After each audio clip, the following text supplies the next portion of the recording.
2500 वर्ष पूर्वे आदि शंकराचार्य आसीथिले एवं स्तुति करिथिले कदाचित कालिंदी तट विपिन संगीत करब जो महाप्रभु जमुना कूल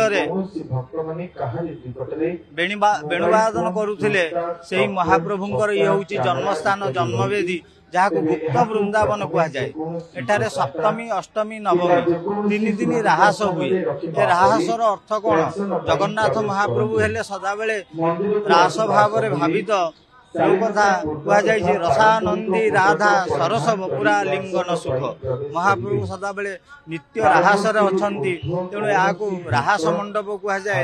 एवं यही मंडप आज मदन मोहन रामकृष्ण महाप्रभु संगे रथरे आसी तांकर रास नीति हुए। संध्या धूप पर पाखे राहास गीत बोला जाए एवं स्वतंत्र अर्चना करा जाए। यही विधान रथयात्रार आरंभ काल रही आसी।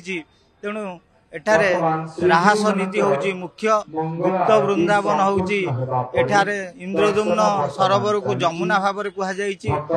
एवं ए परंपरा वर्तमान समय रे टिके दुर्बल हो जाइछि कारण साधारण लोक माने जिनिस को विशेष भाव में जानि पारु नाहंती। किंतु महाप्रभुंकर जन्मवेदी यात्रा रे राहास नीति बहुत आनंददायक नीति अटे। जय श्री जगन्नाथ।